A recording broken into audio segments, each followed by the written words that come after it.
volunteer Griffin. Though those of you who have been here before will recognize her as our online programming director and main host of our RfRx Talks. So she has also been raised as a fundamentalist Christian, but left the faith in college to pursue their lifelong passion for learning and appreciating rather than condemning the diversity of humans and other animals we share our planet with. They hold a master's degree in dispute resolution and conflict management and a PhD in anthropology. Kara has worked as a hostage negotiator, mediator, and crisis communication trainer. Kara enjoys volunteering with secular organizations that support other people who have experienced judgment, repression, trauma, or other struggles related to their involvement with religious ideology. Again, Kara serves as our wonderful online programming director and hosts these talks so they can become 20% cooler, as along with our other wonderful co-hosts and volunteers. So welcome, Kara. I would have an applause thing, but we don't have that. So it's a round of applause. A round of applause. Snaps. We're gonna do snaps. Round. Oh, excellent. Thank you. It's an excellent introduction. I appreciate all the applause and snaps and hand waves. I'm glad to be here, as I often am on Monday evenings, but I am super excited to be here on this side of it. And I am so pumped that we have new, freshly minted co-host David with us this evening. Thank you for joining our cabal. Thank you for inviting me. This is David's baptism of fire. Yes. I mean, does it remove the baptism of water that I had before? It does. Cancel out? We do that at the excursions. We do unbaptisms there. Yeah, Right. I will buy you. I got unbaptized at Free Flow, and I will get a rubber stamp of a pentagram to put on your forehead to do unbaptisms. It will be a thing. Yeah. Come to the fall excursion, get unbaptized. just saying. That's our tagline. No, we'll see what happens. But anyway, yes, thank you for having me on. I am super excited to be here and to talk with y'all. And I just thought that maybe it would be a good time to have another discussion. I know we've talked about similar topics before, but talking about managing difficult conversations is something that definitely comes up a lot in my life, and there's a lot going on in the world right now that has prompted people to be having some pretty difficult conversations with friends, family members, random people on the interwebs, and so on. And so I thought we could talk about that again tonight. So I am happy for this to be interactive too. So if you have questions or scenarios you want to discuss or anything like that, throw them in the chat, and we'll talk about them, because I'm noticing from the poll results that difficult Should we relaunch conversation. the poll Yes, so everybody can look at it? Let's show the poll results. All right, let's show the poll. Look, I'm showing it. Yes, excellent. I can hit buttons, everybody. Well done, well done. This is why Helen is a host. That and 20% cooler. Yeah, go ahead. Do you want me to go ahead and read back the poll results, and you can respond, Kara, in the proper way that we do things? Yes, we stand on formality here. Okay, please proceed. Yeah, we're very professional.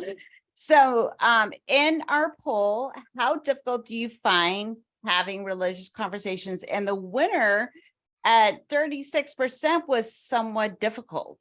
So but it was it was only, the second one is only extremely difficult by 32%. So that's not too much of a jump between the two. So almost 80% of people selected either extremely difficult, very difficult, or somewhat difficult. So it sounds like it's difficult.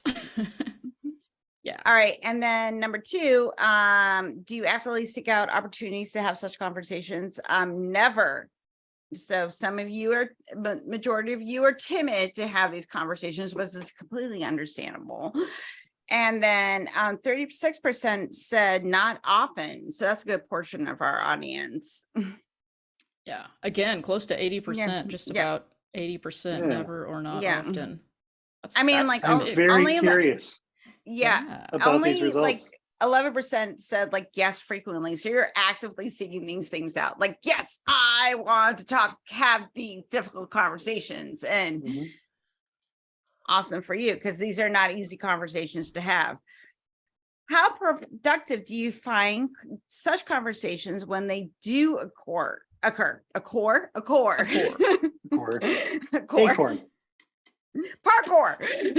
So sometimes Well, parkour productive at conversations. 46%. So that's in the upper range, and not productive at all. So, and then even nobody said very productive. No one. They were like, nope. So that's understandable. And then the most important question is that the favorite fictional language was Elvish. Interesting. That So, As it should be. okay. exactly. We're my Tolkien fans.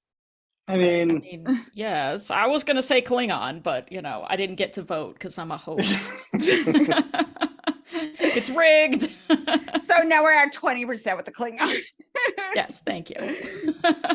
David, where were you going to vote? And what is your favorite fictional language? I'd have to go with Elvish.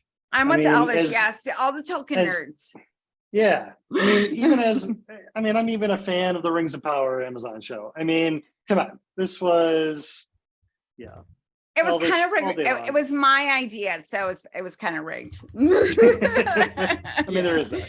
I know our audience. Well, we didn't exclude any languages because we had that option of something else right in the chat. So I do admire the people that said Tuscan. Yeah. Because it's not spoken a lot except in The Mandalorian. So thumbs up to you people. Yeah. I mean, the Fremen, like from Dune, the sign language. Yep. I mean, come on. There's that. Yeah. Respect. Yes. Respect. I love so, that, like people selected other. So yeah. So absolutely. Okay, so we're gonna now actually get into the meat of this discussion because we're adults. Yes. Yeah. And all that long poll is to say that it seems like these conversations are difficult. Talking about religion is one of those things that, we say don't bring up at the dinner table or on a date or whatever, because it often ends in shouting or shutting down or whatever, someone's response to stressful communication situations is. And so let's talk about what we can do about that. I can't promise that it will be something that can be easy. It's a difficult conversation, but I think we can try to go over a few things that might help it to be a little bit less stressful and help it to be a little bit more productive, which is, one of the things people mentioned that they did not find it to be very productive. So maybe we can help a little bit with that, and then we'll have some Q&A and interactive time. So let us know if you have questions, and I'll try to go over some tips and ideas that I have learned through my experience and training in conflict and crisis communications, as well as, plenty of mistakes that I have made along the way. And, one of the best things about talking about how to have productive conversations when you're, supposed to be an expert is that every time you screw up, people are like, aren't you supposed to be an expert? Yes, and I suck at this. So, welcome to life as a human. So that's just... Expertise is just sucking better than everybody else. Yes, I just suck more dramatically. Yeah. The sign that you're an expert, that you recognize how much you don't know. Right. Yeah, that's pretty much it. So, please don't expect that I'm going to be able to tell you how to make it not be hard to talk with other people, but we can try to talk about how to make it suck less, which is a little bit of a step. So, a couple of things that I wanted to bring up. First of all, was deciding whether or not to even have these conversations. I know a lot of people mentioned in the poll that you try to avoid these conversations at all costs, or, only have them seldomly. And that's not necessarily wrong. And I would actually love to hear in the chat some of the reasons that y'all might decide to have a conversation like this. Because there are probably some reasons that are really good ones to pursue, and there may be some others that are not likely to result in a productive outcome. And so I had three sort of factors that I wanted to go over that I try to take into consideration when I'm thinking about whether this is a conversation that needs to be had. And the first question I want to start with, especially in the current, kind of political climate that we're in, is it safe to have this conversation? If you are thinking that you might be having a conversation with someone about a religious topic or something to do with your non-belief, or an issue that has to do with religion, maybe it's about your identity as a queer person, or you're coming out as a non-believer in a particularly religious community or environment, or anything like that.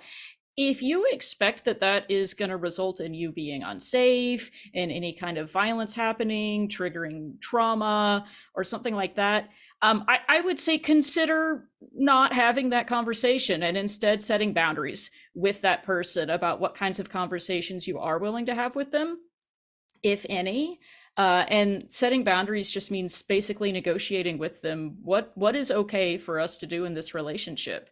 And we have had some talks about that before. I want to point out that we had a really good talk on boundaries by Rebecca Williams a couple of years ago. And we also had a great talk about this by David last, yes, around the holidays, specifically when you're trapped with your family members, perhaps for an extended period of time, and you need to navigate these things. So I definitely want to drop the links to both of those in the chat, because sometimes maybe the answer is, let's set a boundary, let's not have a conversation about this topic, and that may be the correct answer.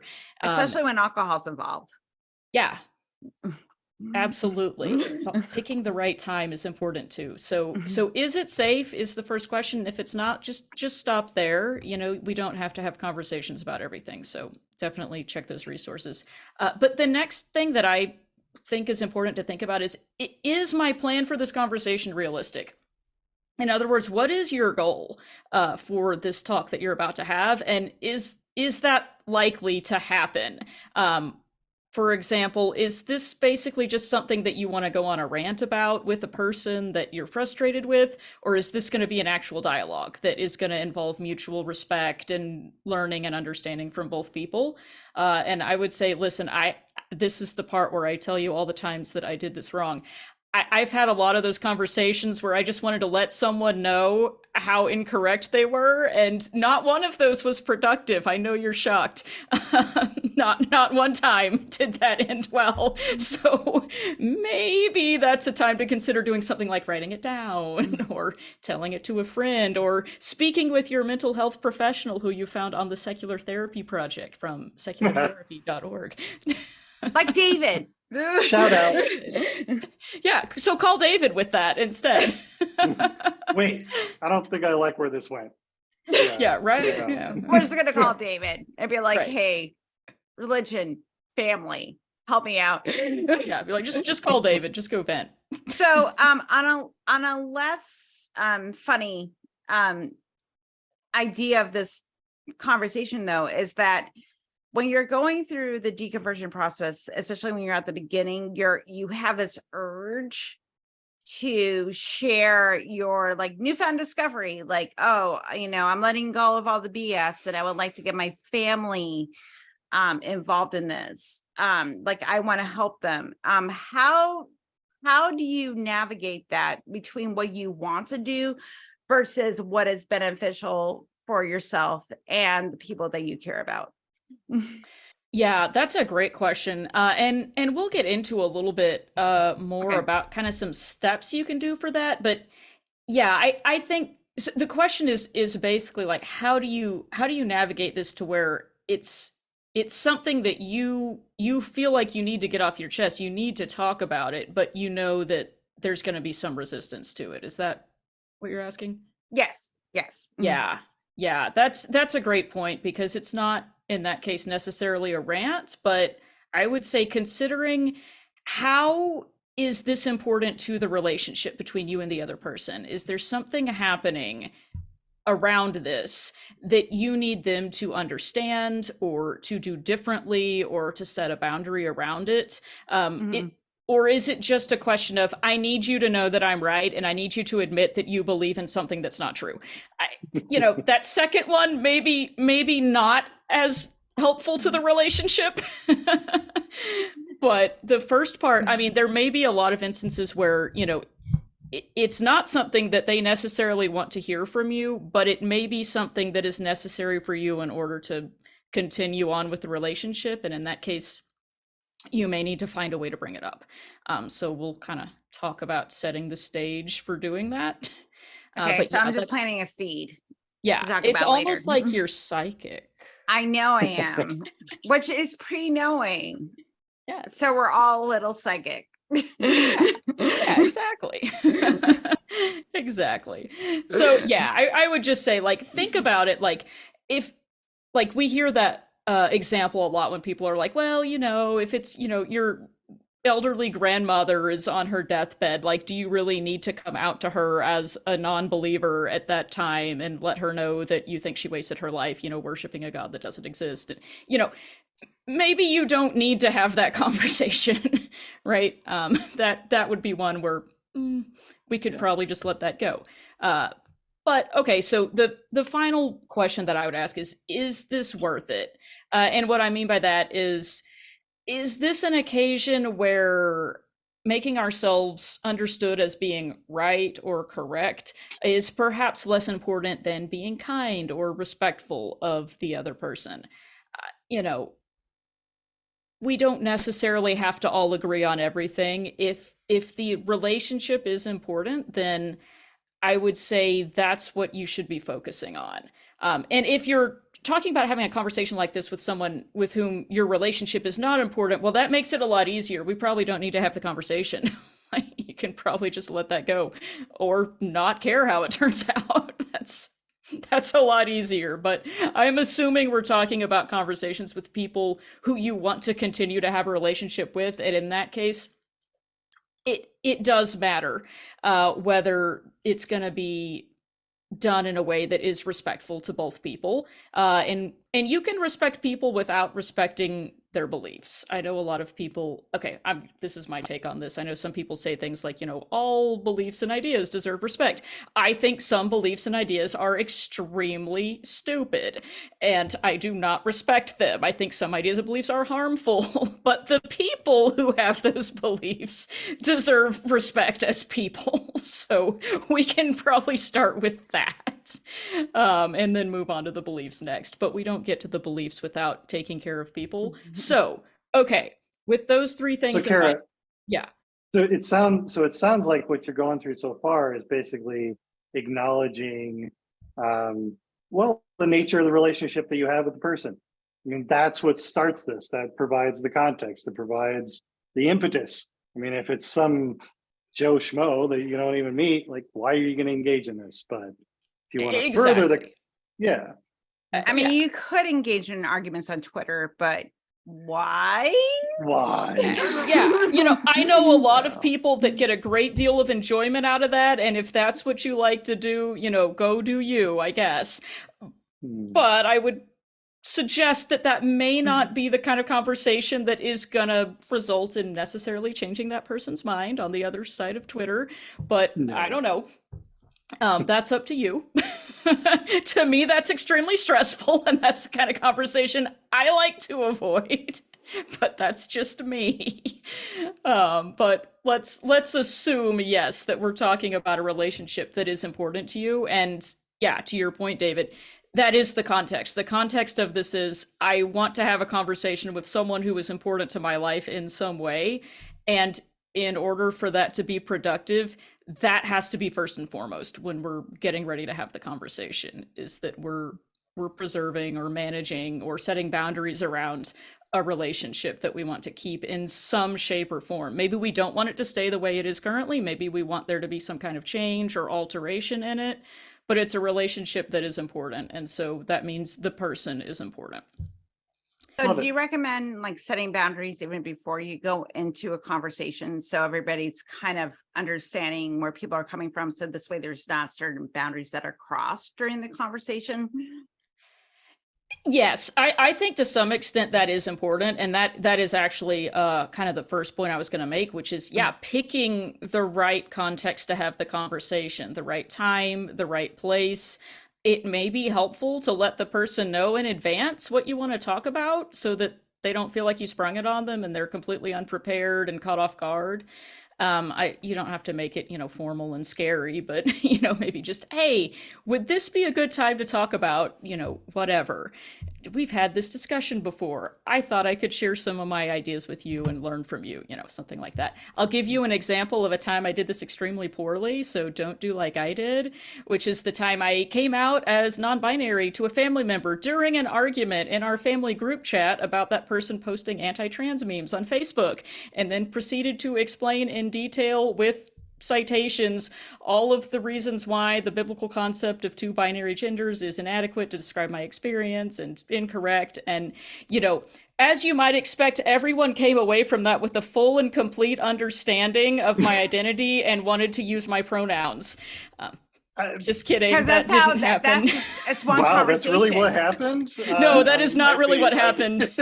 We don't use that group chat anymore. I was gonna say, That's I'm what like, happened. I'm like, wow, I want to live Yeah. in your universe. Yeah. So that was bad timing. That was not the right time and place for that. It matters. So giving people a chance to be ready for the conversation and making sure you're ready for the conversation. Don't bring it up when you're already in an argument. That's not going to be productive. So, it happens. But we can try to avoid it. Okay, so a couple of other thank you, Glenda. It was rough. A couple of other tips that I have found really, really useful that I haven't always expertly done, but that help and work really well when I do remember to do them are some of those basic tactics like talking about I, not you. This is really hard for me, and it's hard for a lot of people because we tend to assume other people's intentions. When something happens to us that is negative and upsetting and distressing, it's really easy to think, wow, that person said something really hurtful to me. They meant to do that. And they're sexist or racist or homophobic or, whatever. And it's really easy to then say something like, well, here's why your religious beliefs are wrong. They're sexist and racist and homophobic, and you are too.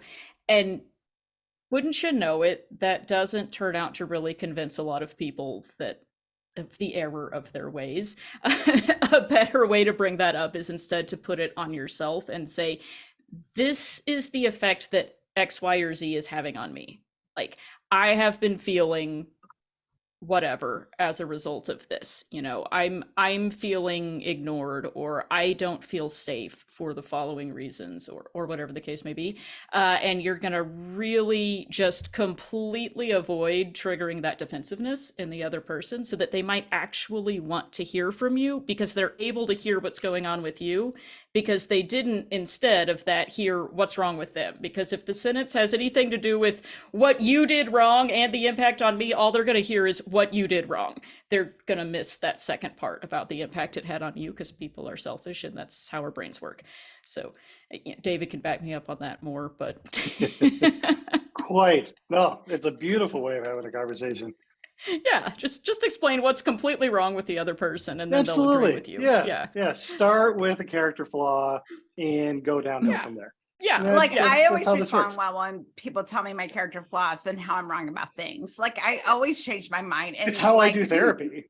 Hello, I start with you're an idiot, and by the end of it, they're cured. I mean, it's brilliant. Yeah. Science. This is science. Yeah, this is science, because people definitely don't dig in or get super defensive about things Definitely at all. not. Because emotions Definitely are not. completely rational. Yes. Oh, yeah. Yes. And to Rob's point, absolutely. List the 15 logical fallacies that they just use. Yeah, that will definitely make them realize the error. Like you're Remember just the moving the Latin of them too. goalpost. Oh, Yes. okay. Yeah. Add a meme. No, and actually, I want to give a book recommendation at this time because I love Oh. book recommendations. But one of my favorite books on just like having some techniques and tips to make conversations flow more smoothly is called, wouldn't you know it, Difficult Conversations. And I'm going to drop the link to that in the chat. If you want to read a book about this, that's the one. That's it. I will say this. I recommended this book to a family member who I had been having difficult conversations with, and it actually did help. So, hey. Is this Bogosian's book, Yeah, this one is or is it different? This is, I think it's Stone. Let me get the Okay. I want to say it's Stone. Yeah, this is Stone, Patton, and Heen. Oh, okay. I Nice. always admire, like, there's some really good books out there, and I'm always like, wow, I know another really good book I won't read. I know my YouTube video, like, give me the Cliff Notes version, and then I talk to people and try to absorb knowledge that way. Like me reading, my ADHD will not allow books. Oh, you know what? What I love about this book is that there are a lot of people that have made like worksheets and summaries about this book that you can look up and get the gist of it without having to read the whole thing. And I'm gonna drop a link to one of them in the chat. That's Nice. that's for my brain. Yeah. Well, it looks Check like out that. Fisher worked with William Murray, Yes. famous negotiator. So Yes. okay. Yeah, Nice. Fisher and Urey are a lot of the background to most of the tips and tools that I'm giving today. So pretty much anything by them. Getting to Yes is another great one. I love that. It's technically like a negotiation book, but it's also just about good strategies for having conversations that don't trigger people's defensiveness and things like that. So yeah, anything by Fisher and Urey, absolutely. Yeah, the Harvard Negotiation Project had a lot of good books come out on this. And as a result of that, a lot of business schools made a lot of like spreadsheets and PowerPoints about it. So you can find the Cliff's Notes versions of all these on the interwebs. I think I got introduced to Urey through his the Third Way. Yes, the Third Way. Which was yes, excellent. Excellent for nerdgasm mediating. for the win. Yes, I love that. I'm adding that one to our list of resources for this this event. I'm pulling it up now and dropping it in the chat. This is why I hang around with smart people. Yeah, well,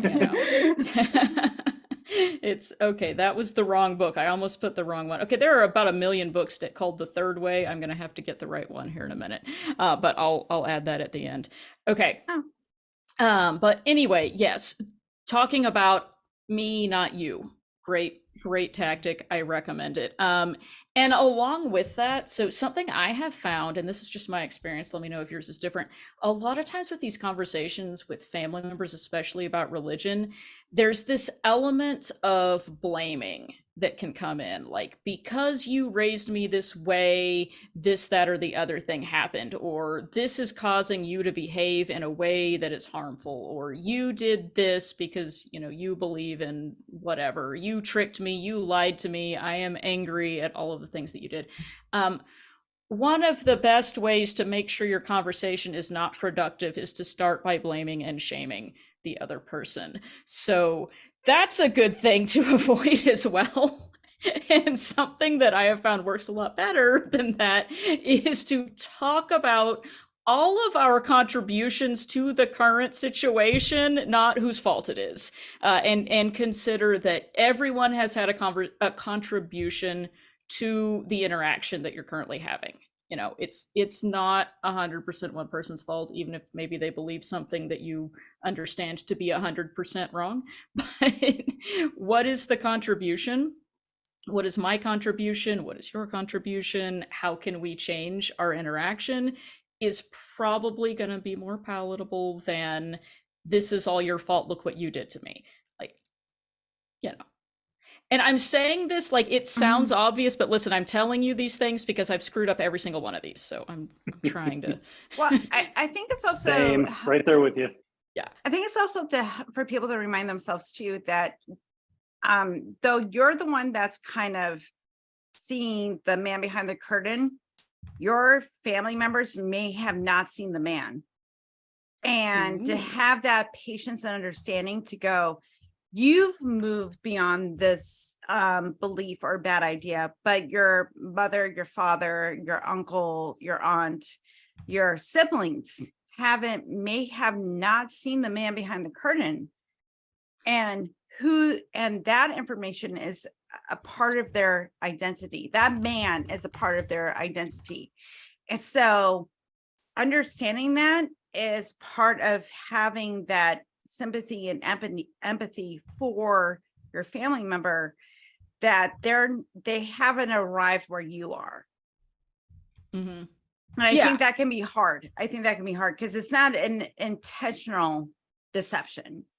Mm-hmm. It is, they thought they were doing what was best to make you a good person. Yeah, absolutely. Yeah. And anybody who has previously been religious and then is not anymore can probably identify with that. You know, probably at the time that you had a certain religious belief, you weren't believing it because you thought it was bad and harmful and incorrect and was going to hurt everybody. I mean, I'm just guessing that's probably not the case, and that's probably not the case with the other person too. So yeah, not assuming those bad intentions again. Yeah. Giving people the benefit of the doubt. Yes, good. Do that. For sure. And so that reminds me actually of another book that I wanted to mention. David, have you read Dignity by Donna Hicks? Oh, I know the name, but I've not. No, haven't read that one. Ooh, Watch okay. him add it to his Goodreads Oh. list. Do it. Okay. Yes. Okay, good. I finally All got right. to add a book to David's reading list. Oh, heck yeah. Now it's a Been trying for competition. months. What are we doing here? What are we doing? Yes. And it's called Dignity. And Mm-hmm. basically she has worked for years in conflict resolution internationally, all over, and she actually has a whole model of conflict resolution based on this concept of dignity. And if you kind of respect and build up other people's dignity and your own, that you're going to be able to solve a lot of the problems that are happening in the relationship, because oftentimes what people get really dug in on in these disputes is more to do with feeling that their personal dignity, sense of self-worth is being attacked or disrespected or disregarded. And if you can actually instead show respect for that for both people and insist on your own being respected too, that you may be able to sidestep a lot of the things that will end up derailing conversations otherwise. So I highly recommend that. I have a question. 100%. Yeah, go for it, Helen. So we usually say that, like, this is kind of what I tell people, like, if you want to engage in these conversations with family members, go have at it, but it's going to be a lot of emotional turmoil. Do you recommend people that want to have this conversation try it with people that they're not as a close emotionally attached to first before they dive into, like, let's say their uncle?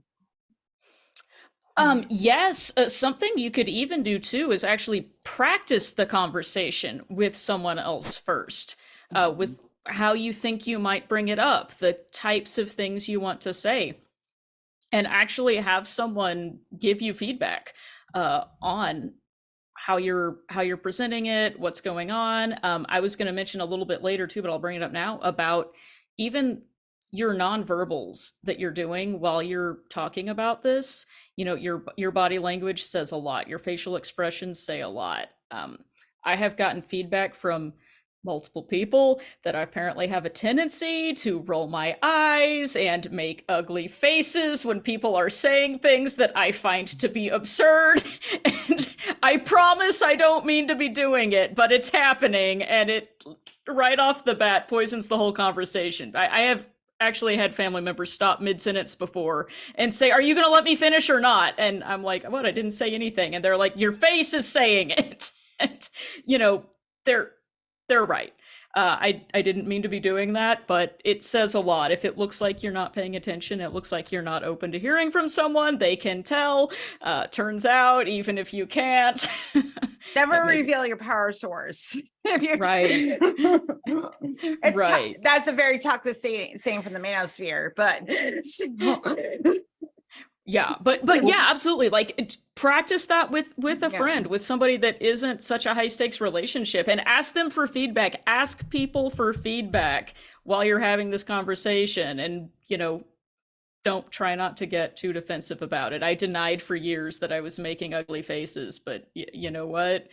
I was only deceiving myself. Oh. Everyone else could see it. trust me, I know that I try, but I'm always like I know. like making faces like I know. I that can't. made no I can't do sense. it. Yeah. So, I make an effort to do it less. Hopefully that is appreciated. I try. I'm like, mhm. Right. Right. So Because keep yours you really, flat. yeah. Mhm. You can't fake sincerity. I mean, I don't know. I'm not good at faking sincerity. There may be people who are able to do it, but generally speaking, people Practice in a can mirror. tell. But, Yeah. you You can only fake it if the other person isn't paying attention. right. So Right. So it's gotta be sincere. You have to really want to not make an ugly face while the other person is talking and work on not doing that. Yes. So anyway, there's that. Yeah, a couple of the other points. There's actually from that dignity book, that's another one that you can find kind of short Cliff's Notes versions of online. This dignity model of conflict resolution is another link I'll put in the chat too.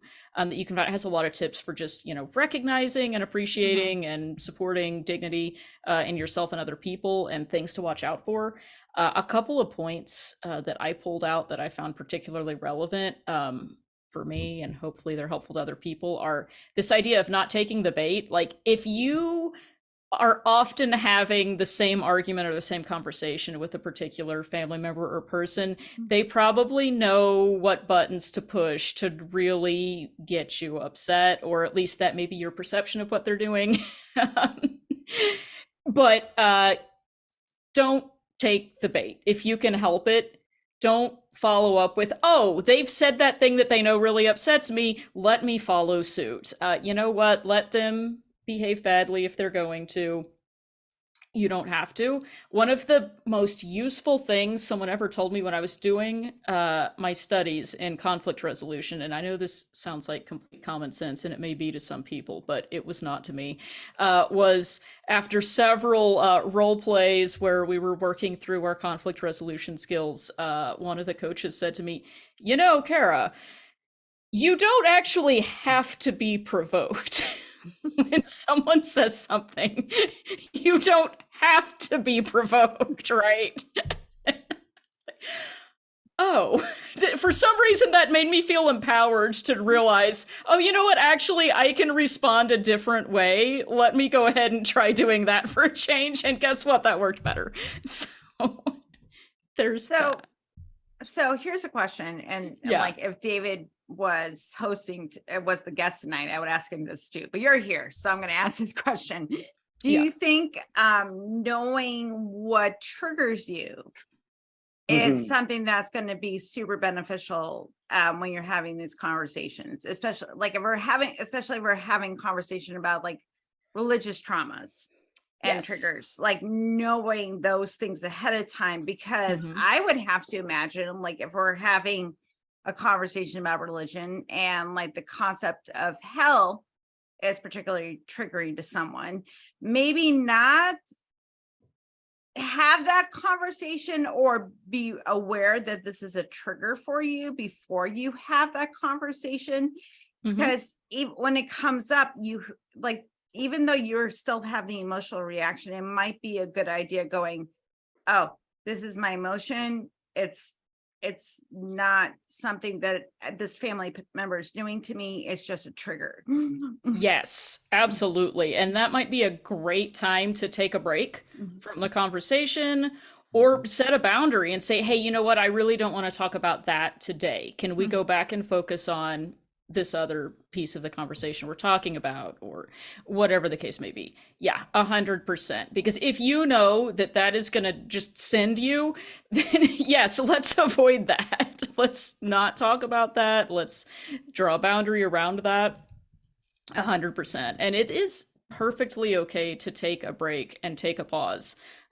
When you're having a difficult conversation, maybe you didn't get to cover all of the points that you wanted to, but it's not gonna get better once you start going down this path of, reacting negatively, and you're getting more and more angry and upset. Like,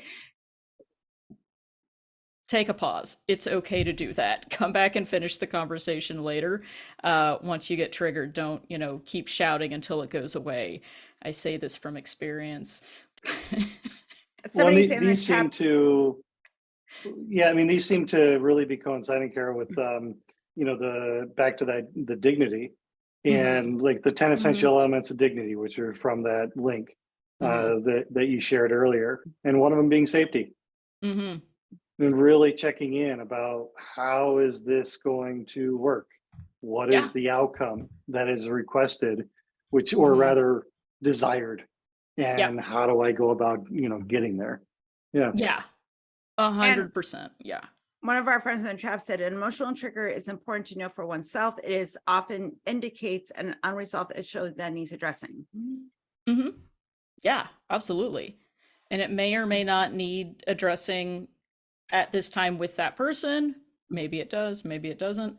But yeah, keeping strongly in mind the purpose of the conversation. What are you hoping to achieve? And keeping in mind that if you begin with a commitment to respecting both people's dignity, and that you want to have greater understanding for both of you, you're probably going to be in a better place than if you go in with the intention of, I need to make sure that I convince them to agree with me that they were wrong about X. That's probably not it. But if we can start with an attempt to get mutual understanding, a little bit more clarity, or maybe it's setting a particular boundary, or getting clear on, I need them to understand this issue, or we need to talk about this particular behavior, and it's coming from a place of, we're gonna respect both people even if we don't agree, that's gonna lead you closer to productive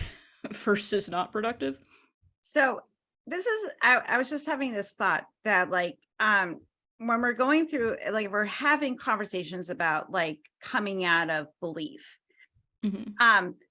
It's not just one conversation, but it feels like it is, because it's been seed after seed that was planted, and you started working through the arguments. And then when you get to the end of it, it feels like there's one or two conversations that awakened your brain, and you're like, oh, you know what? I don't believe in this BS, whatever it is anymore. It doesn't even have to be religious. It's a belief you could have had about yourself or whatever it is. And I think that desire, because it feels like it was one conversation or two, that you think that, oh, if I just have this one conversation with my mom, she's not going to believe in God anymore, or it's not going to believe that, hell is eternal punishment, or that I'm not a bad person because I live my life a certain way. You're going to have this one conversation. I'm just wondering if that is just a perception we're having, because it feels like it was one or two conversations, when really it was, chipping at the stone wall that, over and over again, it's like the Shawshank Redemption, it's years of, getting to the tunnel to freedom, Yeah, and it may be that the thing that suddenly convinced you and caused the scales to fall from your eyes or whatever may not be the thing for them at all. And you may be saying but listen, I discovered that it's not possible that all of the animals could have got on Noah's Ark, and now I'm an atheist. That may not be it for them. that may not be convincing to them for whatever reason. And so just continuing to, but I revealed the information to you. Why do you not agree with me 100%? Yeah, you're probably not going to just get there just that easily. But I have found, and I think the research backed me up on this, if you have the conversation with the intention of explaining yourself so that they understand you a little better, and also with the intention of hearing from them so that you understand them a little better, you're actually going to make more progress, because people tend to not listen to anything you say if they don't feel like you're listening to what they're saying. And so when we come into it with the, but listen, I found out that everything you believe is wrong, that kind of sets up a wall. So yeah, yeah, exactly. It's a pretty lofty goal to think I'm going to have this one conversation with this person about how everything they've thought about their entire worldview is incorrect. And, once I reveal this to them, they will suddenly change their mind and agree with me on everything. Like, that is probably not realistic. And so if we don't go in with that expectation, we might, be able to have a conversation that feels less upsetting. I'm sorry, I'm laughing at one of the people in the chat. Sorry, could you repeat that? I couldn't hear over you, over how right I am. Yeah, that. And what's that old thing? It's like, my opinions may have changed, but not the fact that I am right. Yeah. It's like, how convenient. I'm always right. It's not my fault all the mofos hasn't caught up with how right I am. Yes. Oh no. Yeah. And it's one of those things that we're all doing. We're all doing it at once. It's not like, this is a thing that, people who come out of religion are doing. This is just a thing people are doing. So, and okay, so this brings me to my next point, which is, okay, what if I'm trying to do all of these things correctly? I'm trying to be respectful and, take everyone's dignity into account and, demand dignity for myself and also extend dignity to someone else. And I'm using the tips and I'm listening and I'm being patient and I'm not being provoked. And what if they're still acting terrible? Okay. So we've got a couple of options at this point. We can go back to the very beginning step in our flow chart, our conceptual flow chart here, which is set boundaries and, maybe decide we're not going to continue having conversations. Or maybe that's not an option at this time. Maybe you have found yourself suddenly and unexpectedly in a heated conversation with someone that you care about, and everyone is shouting and crying, and we're in the middle of it now, or, whatever. There was a misstep somewhere. You did everything right, but then things happened. You got triggered, stuff happens. And now you're in the midst of this conversation with someone that you care about, and you want to keep having the conversation, but we're in a conflict at this point. What do we do? Okay, so I will share some tips for this. Again, if at any time, I just want to keep harping on this, you're having this conversation with someone and it is making you feel unsafe, just go ahead and exit the situation. That's perfectly fine. But let's talk a little bit about conflict de-escalation. Yeah, our conversation flowchart. Yeah, I have not watched the rehearsal. I need a link to that. So someone drop that in the chat, please. Yeah, person in the chat that mentioned it, you need to drop a link down. You've been voluntold. Yes, please do. Okay, so one of, I think, the best tools in our arsenals for conversations that have become, conflicty is active listening. And I know that's a really boring answer and it's not exciting at all. And it sounds like you're not doing anything, but no, we call it active listening because you have to actually do things with it. So, okay, here's the deal. How should I put this? So there are some situations, there are a lot of different situations that active listening works really well in when it comes to conflict de-escalation. Some of them are more serious situations, like if we're talking about crisis communications, if you're going to go get trained to work on a suicide hotline, or for example, hostage or crisis negotiations and things like that. all of these same skills are what you learn. People often really underestimate the value and the effectiveness of some basic skills like active listening and building empathy and rapport. It turns out those same skills that we can be using in our day-to-day conversations are the same skills that hostage negotiators are using, that suicide prevention hotlines are using, that people who are dealing with very serious, emotionally distraught people in crisis are using.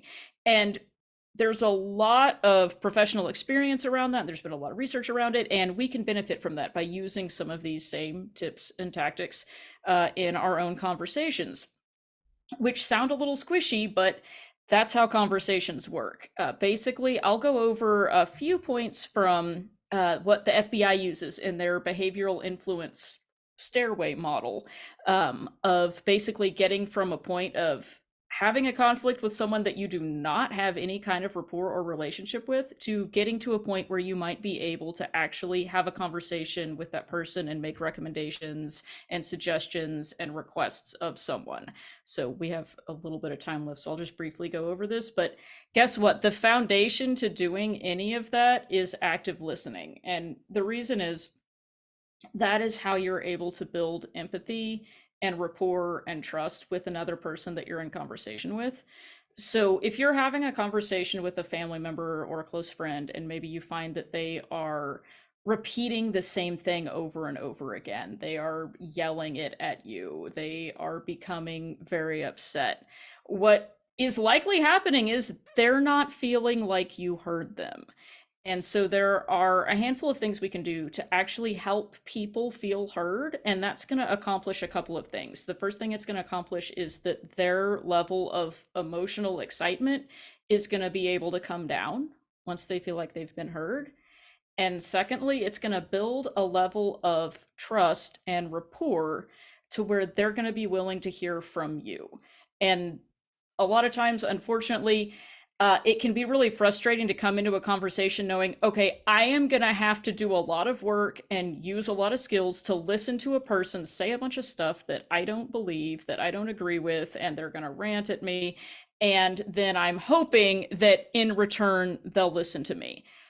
It's a big emotional investment. If you don't feel up to the task, don't have the conversation. Like, it's okay, you don't have to. But if you do decide to, here are some ideas for how to do active listening. Basically, active listening just means listening and responding in a way that lets the other person know that you have been listening and you are understanding what they're saying, rather than just waiting for your turn to talk. A lot of times when we're talking with people, we all do this, we're hearing them, we know what they're about to say, they're going on and on, we knew what they meant 2 words into the sentence, and they've been talking for the last 95 seconds, and we're just ready to give our retort, and the whole conversation goes that way, and no one's learning anything. So that's not active listening.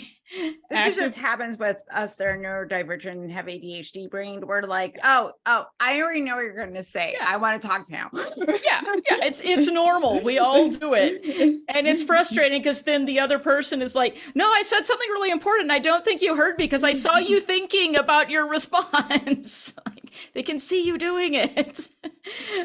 So active listening is not doing that. It's actually taking the time to invest in listening to the other person until they're done, which might be a long time. Especially if you're talking about something that is really emotional for that person, like you're challenging their belief system. You are telling them that you are no longer a part of that belief system. And in their mind, you may be saying, I'm going to hell, or, whatever the consequence of that may be in their mind. They may have an emotional response to that, and they may want to express that. And that may look like them talking for a while.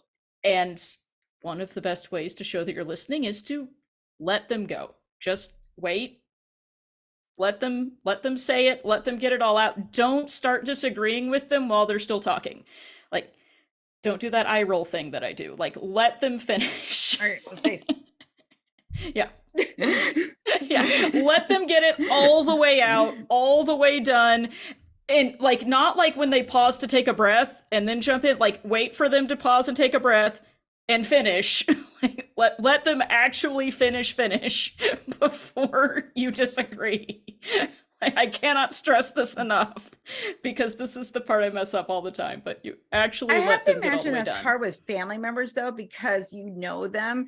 So you're like, I already know what mom's gonna say. She's gonna You say already that. She's like- know. yeah, it's Yeah. just like, yeah, we all know what mom's gonna say, but still, you Yeah. gotta let mom talk because Let her say it.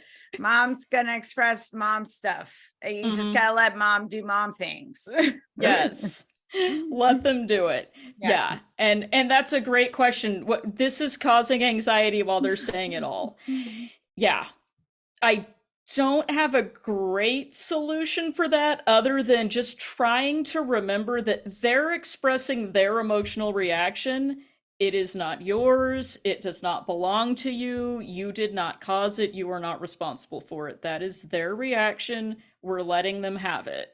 And it's theirs. And you don't have to be provoked. But yeah, there may be some particular techniques that different people find more helpful for remaining calm during that time.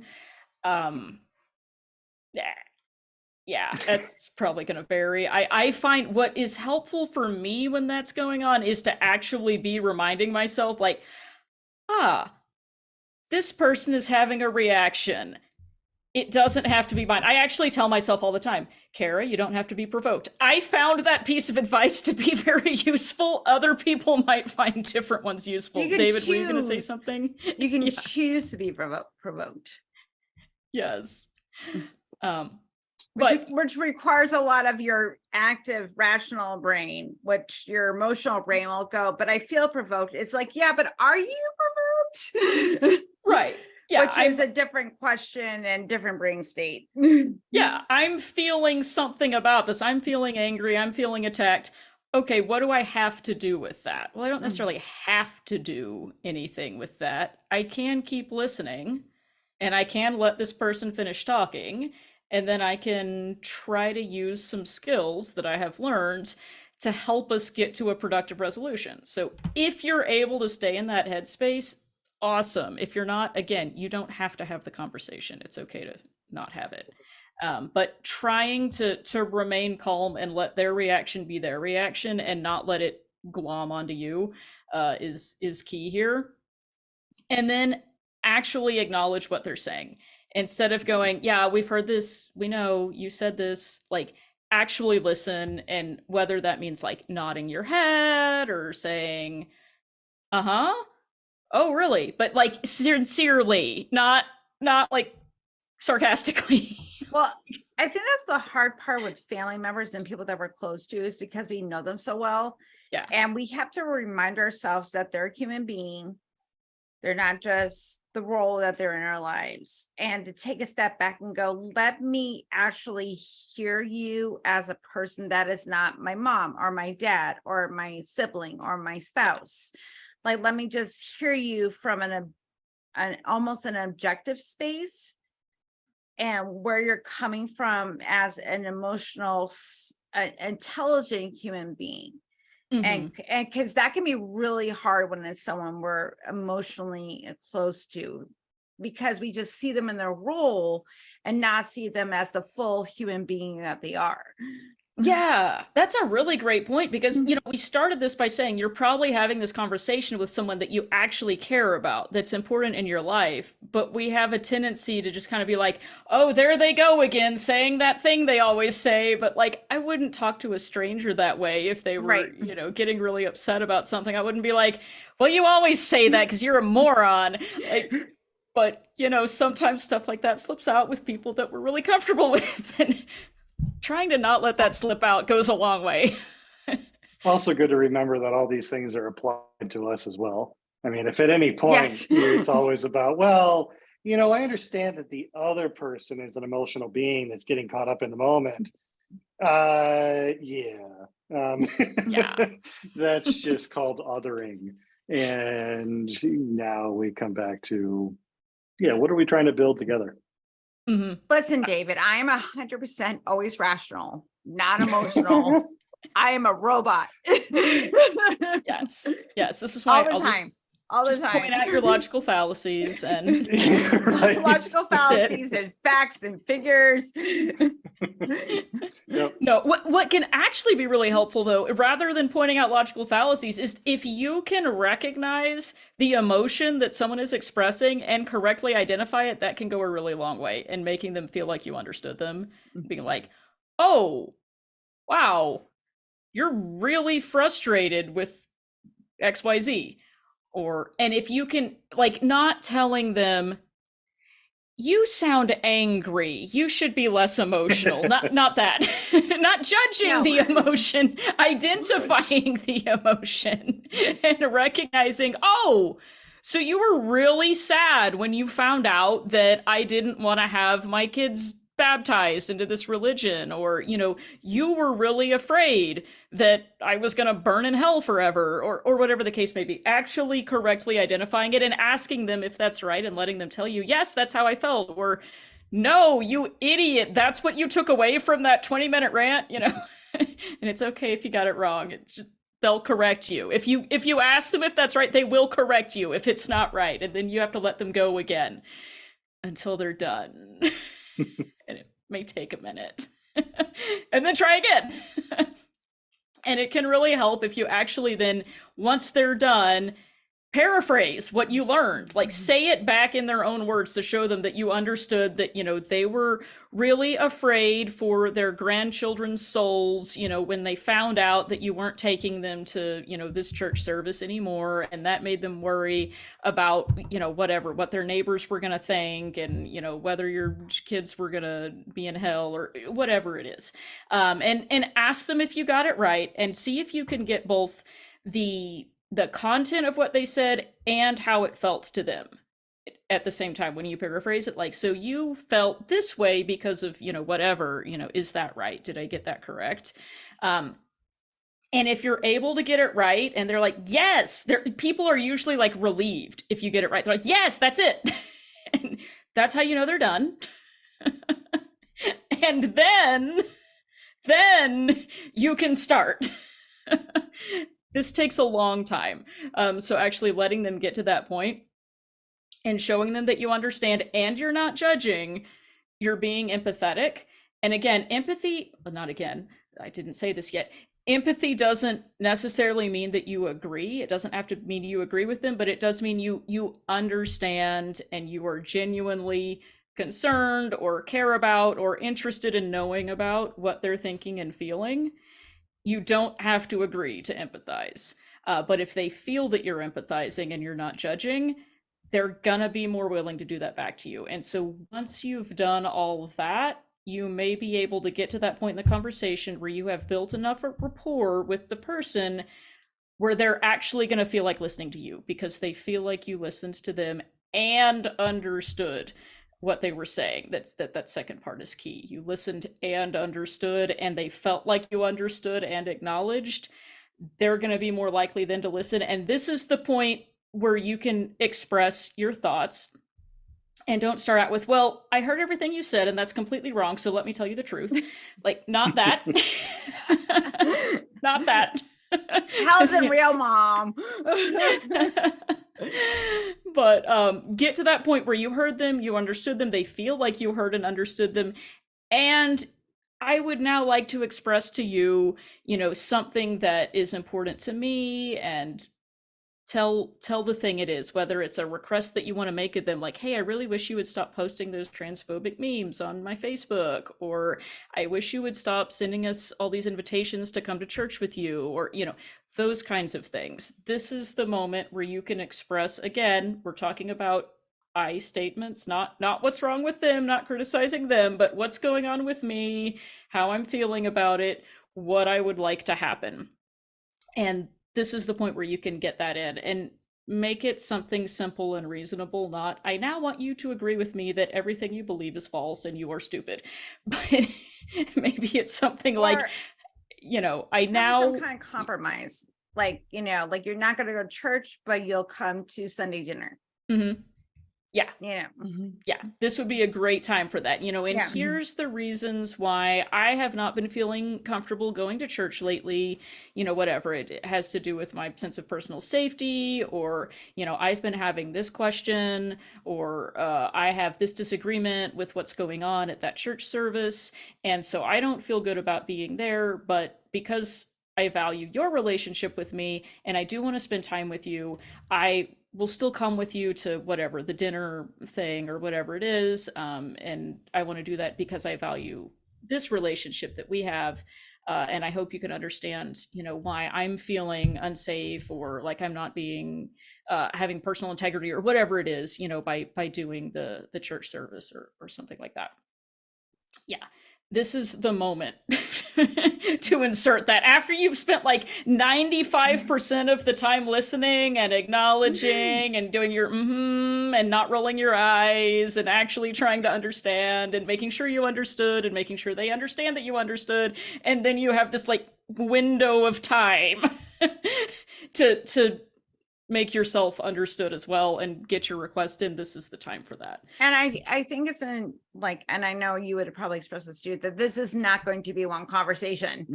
This is Yeah. going to be probably several conversation of reiterating boundaries and trying to understand and getting to some sort of place of compromise, Yeah. which is some people you're going to be able to get it to, and there are going to be people in your life that it's not even about religion or anything like that. You're not going to be able to reach a place of compromise. Mhm. Yeah, yeah, that's absolutely possible. And it may be that you get to the end of the conversation and all that's happened is that you've done a really good job being empathetic and understanding and actively listening, and you understand what they meant, and they didn't really reciprocate all that well, and maybe they don't really have the best communication skills, and that's going to happen sometimes. And if it's a situation where the relationship is valuable to you, maybe you didn't really lose anything there. Maybe we are coming away with a better understanding of the other person. Maybe it didn't meet all the goals that we wanted, and maybe we need to have another conversation again later to try and get there. It may take more than one. But if you've gotten to the end of that and they feel heard and understood, there may be an opening there to have a future conversation. Whereas if, on the other hand, it had been a screaming match, there might not be that opportunity. So it may be an investment in continuing the conversation. It may not get solved that day, but maybe the relationship is preserved. Also a good reminder that most people's behaviors, I mean, really what it sounds like, Carrie, you're talking about is facilitating that humanity, and to have them, not only are you seeing it in them, but they're seeing it in you, because that's really what many beliefs do, is they separate us, the other. And so having these conversations is a reminder, like, all right, you're still this real person with real needs and enjoyments and desires and so on. And it is astounding when we get there, how often people's behaviors might change, even if their beliefs may not. Because if there is one continuity behind all humanity, is that we are amazingly capable of holding dissonance and saying one thing and doing another and rationalizing. So this has just been a fantastic way of, like, yeah, how do we create the space for people to be nicer, even if they still believe stupid shit? Yes, 100% that. Yeah. I know a lot of people who believe all sorts of wacky things that are friends with people who don't believe those same wacky things, and they get along because they have good interactions with each other. And they care just about that because person. someone is a flat earther does not mean you get to cut them off in traffic. That's true. That's true. Unless it's like if it's on a curve or if there's gravity involved. I don't know. I don't know. I don't know how that works. I don't know what the physics are of a flat Earth, but I feel like it would affect travel at certain speeds. I don't know. That's a different conversation. It's a different They're terrible conversation. basketball players, but great at frisbee. Just saying. Hey. Terrible. I see what you did there. Yeah. I saw what you did do. Nice. Yeah. I love it. I love it. Yeah, so yeah, that's how to deal with your flat earth friends and family Yeah. members. Don't cut them Try off in traffic. frisbee, not basketball. Don't cut them off in traffic. So coming off terrific. Exactly. Well, Awesome. that Want to is go to the Q&A? We're yeah. gonna move to Q&A, which I think I Yes. have not a lot of questions, That's okay. but I'm sure we'll have more in the hangout. So I'm going to ask the question. The question. The question. Okay, what if it's something to be a rant? Okay, so I guess what if the conversation that you're going to go into is going to turn into a rant? Oh, like the other person wants The to other rant person's at just going to go you. off on how the Democrats are drinking adrenochrome. Yeah. There's a fine line there between someone's just going to go off on a rant at you versus, are they venting about something that is causing them some kind of emotional distress and we need to sit here and listen to it and build rapport and all that. If it's somebody ranting and they just want to take out their anger on you and they're not interested in respecting your dignity or having a conversation that encourages mutual understanding and respect, my recommendation would be that might be a time to disengage and say, you know what? I don't really feel like I have the emotional energy at this time to hear about what happened on the news today. I'm taking a break from that right now. Can we please talk about something else? That would probably be the best thing. Now, am I saying that I always do that? No. Sometimes I take the bait and I get provoked and I always regret it every single time. But probably the best advice there would be, if you don't expect that they have the slightest interest in having a real conversation, no, you don't have to sit there and listen to them rant about some wacky shit. No. All right. David, do you want to ask the next question? Absolutely. All right. Gosh, is it the one that just popped up? No, it's the next one. But it doesn't really matter. We don't have to go in order. Yeah. So what if it's something you've argued about in the past? How do you overcome that and do it the right way? I am adding the quotes this time.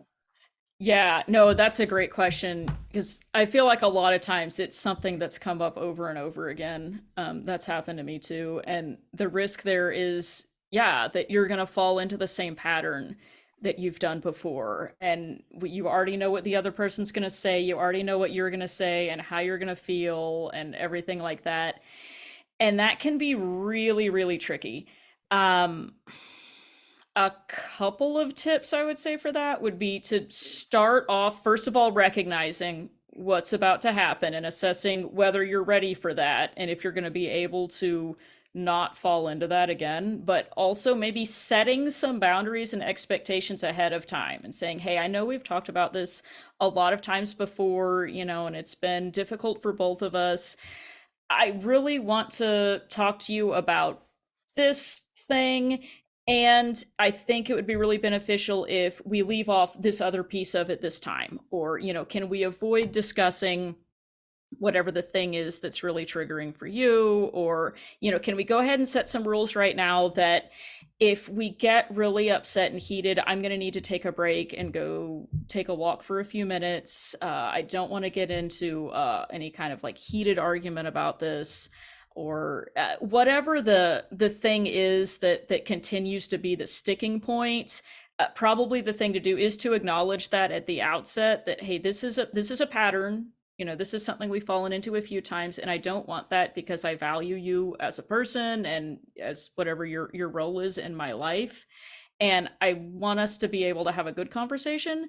So if we could avoid, veering into the territory of, whatever, the baptism or, talking about grandma or whatever the case may be, just setting some kind of ground rules ahead of time around it to let them know, I want to talk to you about this issue, but there are certain pieces of it that are a hard line for me that I don't want to go into, or if we get to a certain point, I may have to take a break, or I'm more interested in just talking about this one piece of it, and see if you can focus it in on something that's more of a problem solving orientation. Like, hey, can we just talk about, you know, how we're going to work out the wedding invitations, or, you know, what we're going to do at the service, or something very specific and clear and focused, rather than letting it, you know, balloon into, you know, the same argument we always have about how you ruined my life about, you know, X, Y, and Z.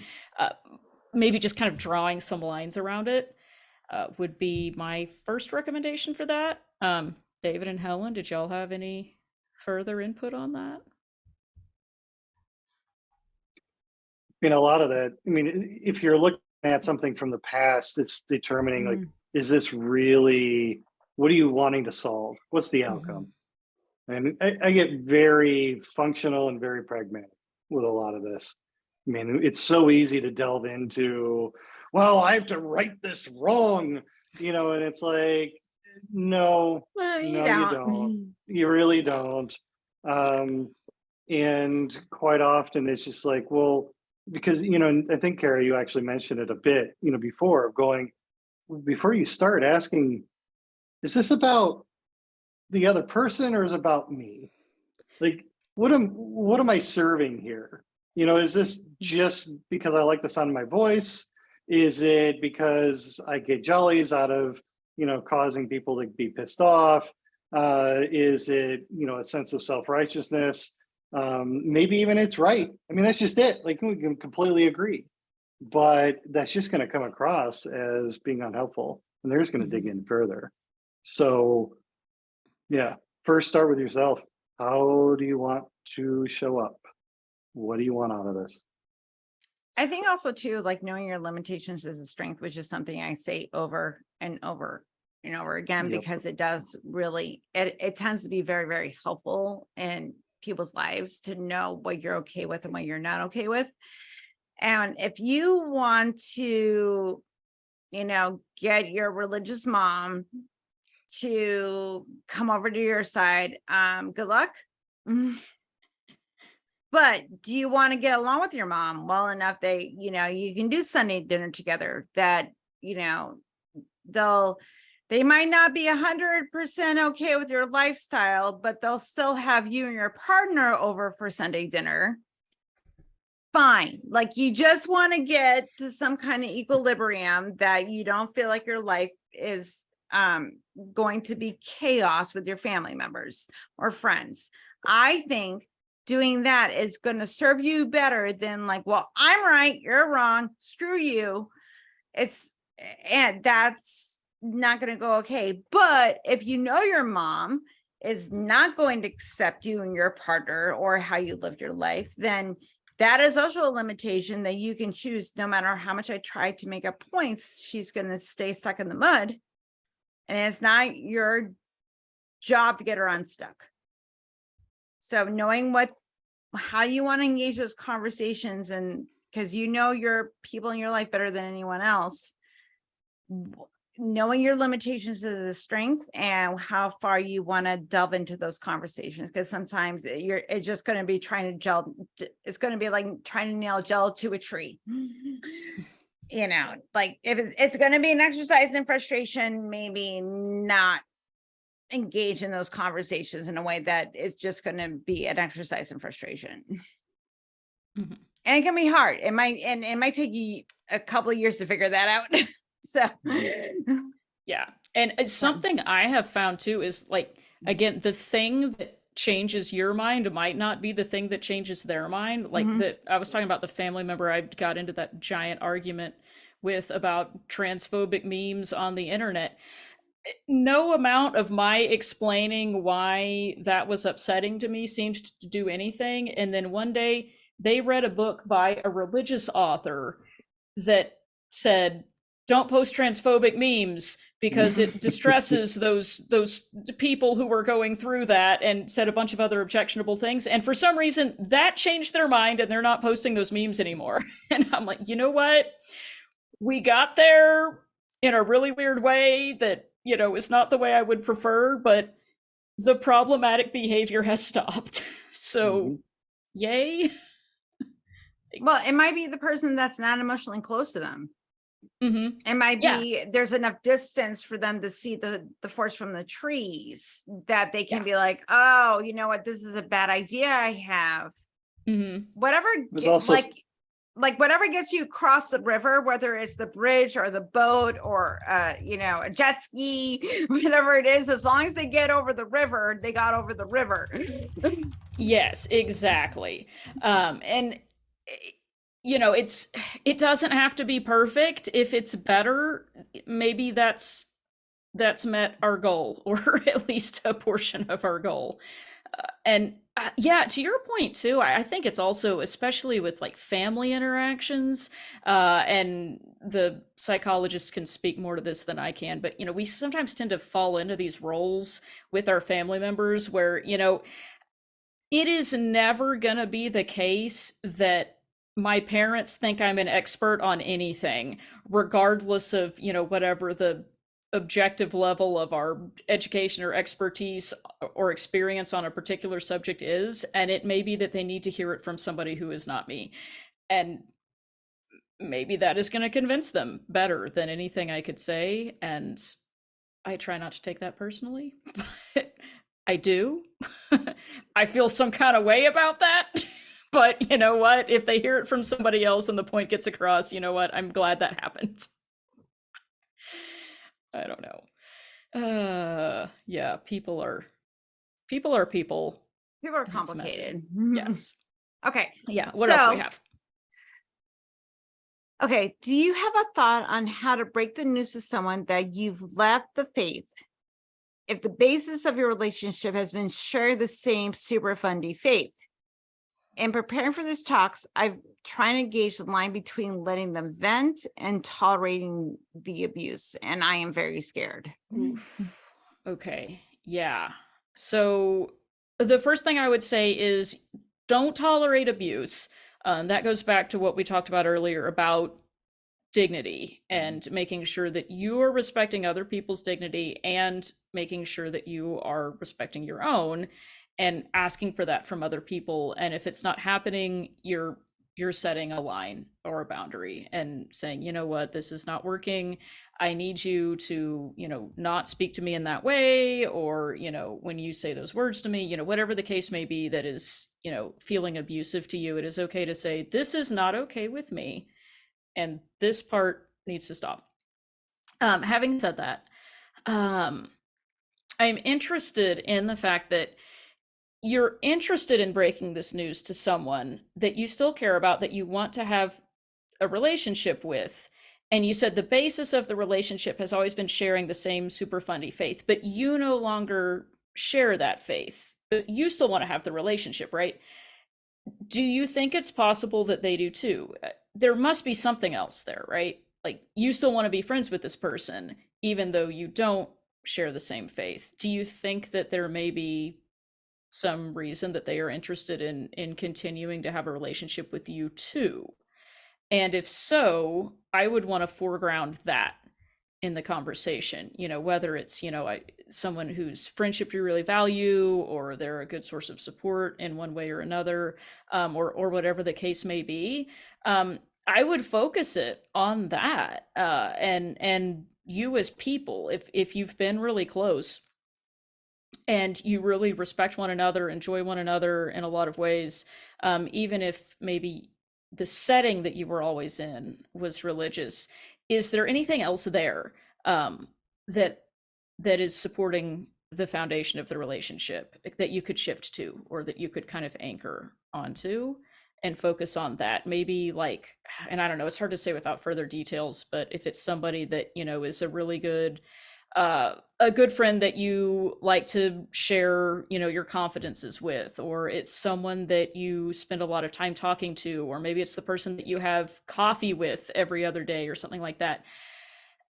Is there a way that you can still have those interactions in a different setting, in a different context, without it necessarily being about the fact that you're not in the faith anymore, but just about the fact that you have a good relationship with that person?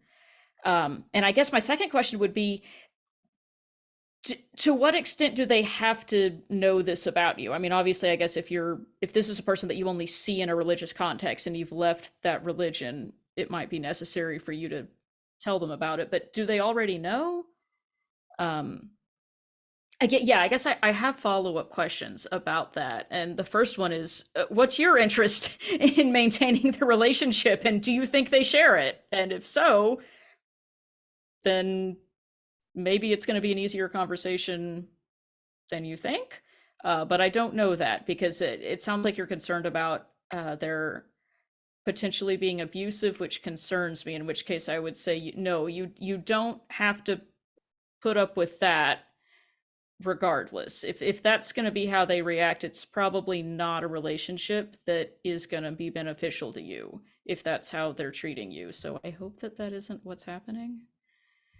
But yeah, if you want to give us any further detail, feel free, or we can talk about it more in the chat. But yeah, first things first, no, don't tolerate abuse. Venting is one thing, but venting is expressing how they're feeling and how they're reacting to the news. It is not attacking you or saying things that are demeaning and hurtful and harmful to you.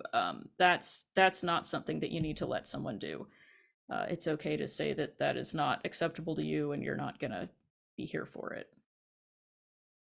That's all I've got Okay. on that. David, do you want to ask the next question? Yeah.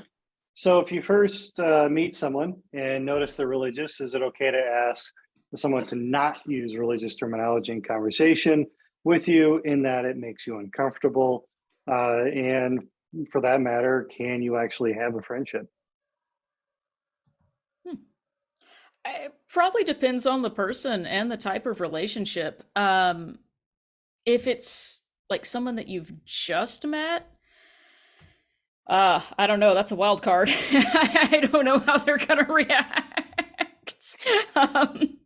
If it's someone that you feel like you've developed a little bit of a friendship with and you want to keep having the friendship, and the religious terminology is going to be something that prevents that, then yes, it's probably worth bringing up, because it's going to be an impediment to the relationship, and it's a relationship that you want to maintain or build.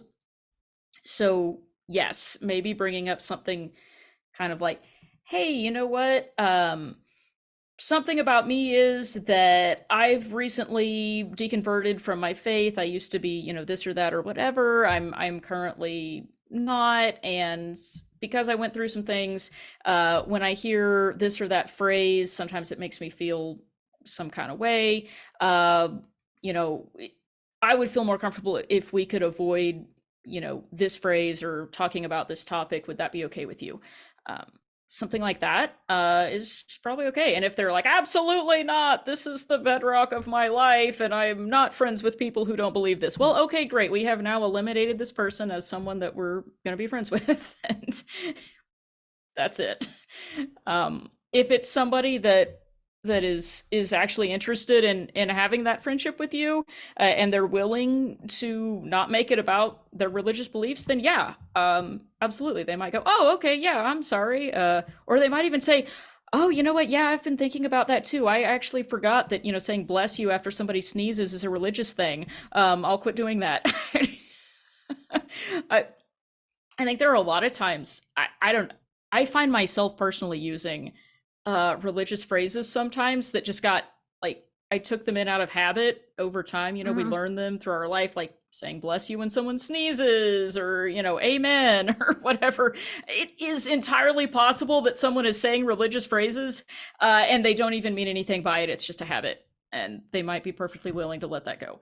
And yeah, I am with you on that one. If it's an impediment, let them know how it makes you feel, and if they're willing to not make you feel uncomfortable, great. If they're not, well, now we know that about this person and we don't have to be around them anymore. Okay, the last question, which I'm going to modify a little. Would there ever be a point that you would have to cut off a relationship with someone? Like, how does someone know those limitations? Yeah. The short answer would be yes. there are those occasions. It's going to vary based on a lot of circumstances, based on the person involved, what they're doing, how it's impacting you. Kind of going back in our relationship flow chart to step one,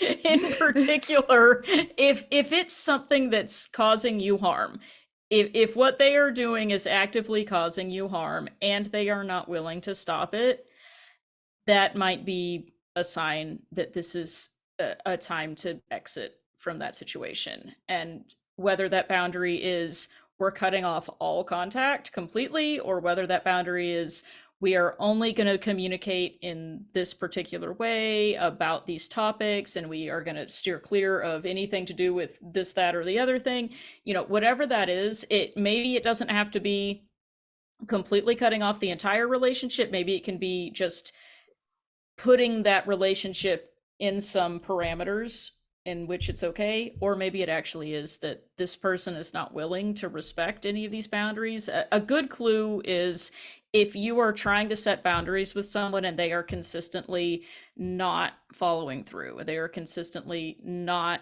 doing what you're asking, consistently doing things that you have let them know are hurtful and harmful to you, and they are not stopping, that is a good clue that they're not respecting you, and you can still respect you by not being around that. So yes.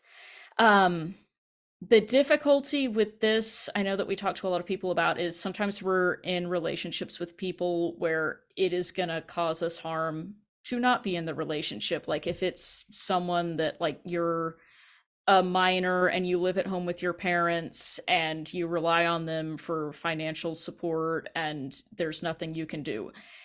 Okay, maybe in a situation like that, avoiding the conflict until you're able to get your resources together to move to a different situation may be the better tactic than having an explosive blow up argument where, okay, we can never speak to one another again, but you're not really in a position where that is viable.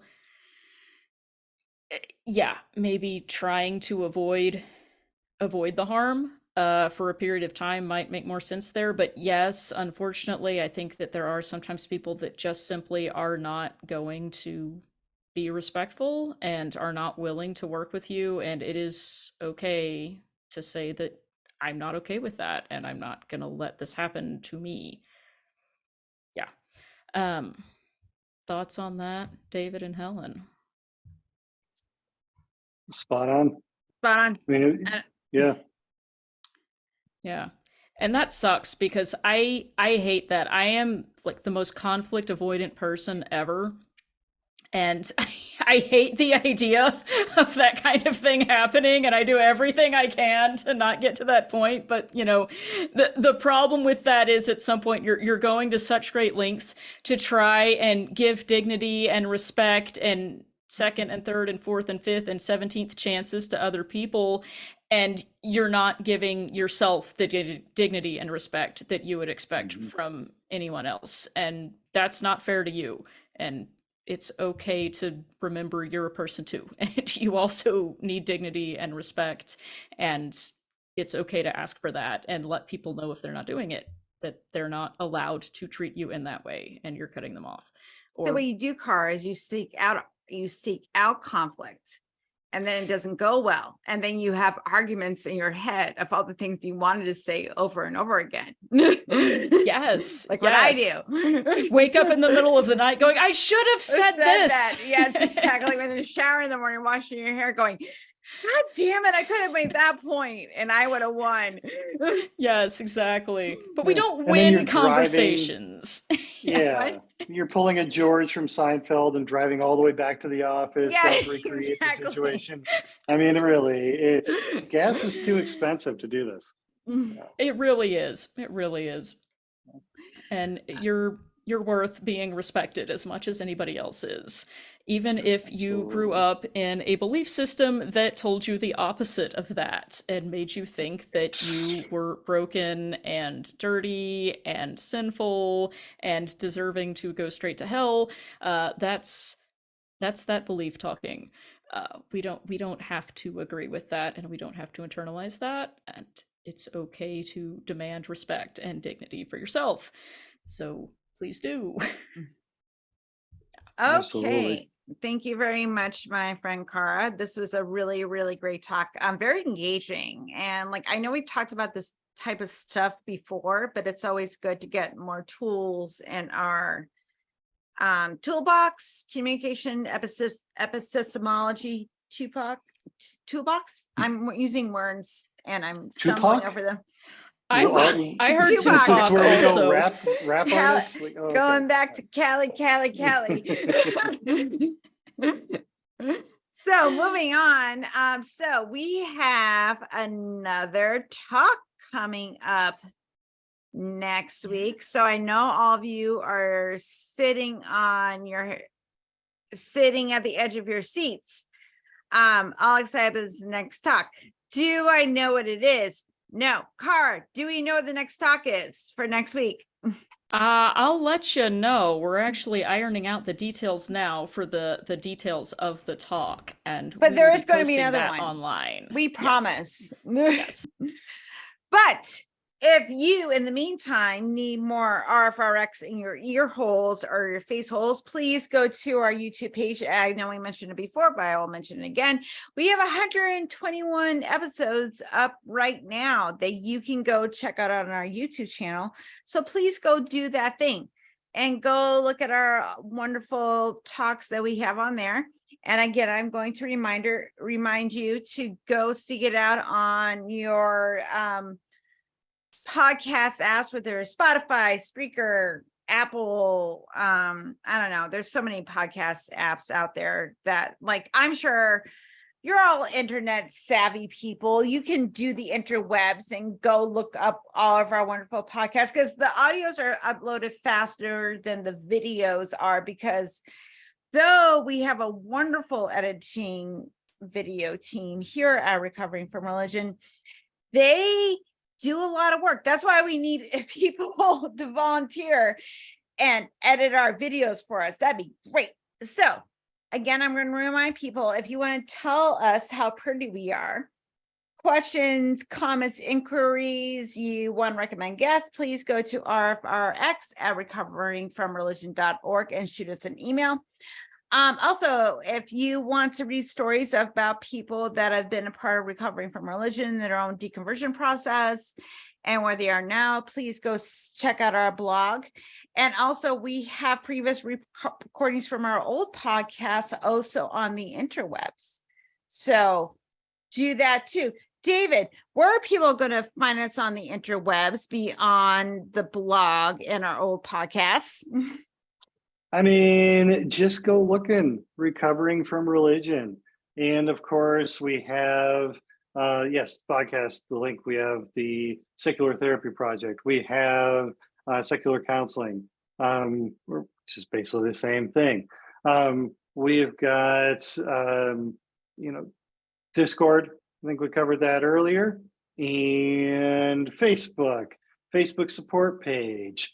So the RFR Support Groups Project, Twitter, RFR.org, Instagram, because everybody needs the gram, and of course, TikTok. So we too, hey, the Chinese are going to be, monitoring it. At least they can get some of our stuff too. So we're good. We are not placist here. You can check us out from anywhere in the world. Absolutely. It's going to be a Firefly future anyway, so might as well just download the TikTok. It's gonna happen, people. So as we what I'm going to do is I'm going to launch back our final poll. So I'm going to go ahead and do that. Not that one, the other one. Polls. Hold on. I'm very professional. It's the exit poll. I know. Thanks. I was on the wrong screen. Okay. So this helps us get feedback on how you're getting us, all that type of stuff. So we're going to start with number 1. This program was relevant to me. Number 1, don't know, don't care. Number 5, yes, this was super relevant. I got all the information that I like, and 2 to 4, somewhere on that extreme. Number 2, the speaker was clear and understandable. 1, banana phone, could not understand them at all. 2, 3, 4, sure, I could kind of get them. 5, clear as day. It was like they were standing right next to me. Number 3, I will definitely attend future programs like this. 1, F you, hate this, will not be back. 2, 3, 4, maybe on a certain degree, the topic is relevant to me. 5, I love it here. Everybody is awesome. I will be back. How did you find RfRx tonight? 1, through our RfR online community in Slack. 2, through a meetup event. 3, through Facebook, Twitter, or Instagram. 4, through Discord. 5, through the RfR website or other, which is like it just came cyclically into your brain and you showed up. That's how you got here, right? So while that is going, we were going to have our wonderful executive director, Gail Jordan, to wrap up, but they got called away into phone call land. So since David was so generous to be co-host tonight, I thought that he could do the final moment with us and get some reflections, thoughts, emotions, have a moment, and finish up. So please go ahead, David. Thank you, Helen. And seriously, thank you, Kara. That was capital D, delightful. And absolutely to the recommended reading. Here for the growing library, as always. And, really, we've covered this in similar, like RfRx is turning into what seems to be a repository of interconnected talks that you can kind of dovetail into. And if you want to find nuances to many of these conversations, you can do that. I mean, 121 and counting on the YouTubes. Like, come on, this is there's a lot there to continue, exploring, and beginning with that dignity. It was so beyond delightful to have you, mention that. Hadn't encountered her before fully, and now I will be going down the rabbit hole that is her research. So it's wonderful. Remember, one of the biggest lies that we all heard and unfortunately believe for way too long from our religious past is that we found our meaning and purpose from our faith. We did not. We found it from ourselves and just gaslit ourselves into thinking we were getting it from the other. There's one of the fundamental truths. You were always the one creating the meaning and purpose all the time. Because if there was nothing there, which there wasn't, guess who was doing it? You were. That's just it. You always have been. And remembering that, process when talking with other people is grateful. Speaking of talking, last, a shout out to, psychotherapy.org. Many of these, a lot of the questions that came up really centered on family issues and how do we, work with friendships. And by all means, reach out and talk with a professional if need be. Talking with a therapist does not mean you're crazy. Talking with therapists does not mean there's anything intrinsically wrong with you. Sometimes it's good to just have that safe space where you're not going to be judged, where you can say the things that are on your mind without having to worry about repercussions and be able to work some things out with somebody who is going to actively listen and engage with you. So reach out to that, find the person in your state and connect. And again, thank you, Kara. Thank you, David. Thank you for hosting this evening. This has been a lot of fun. I really enjoyed it. So hopefully We'll do it again.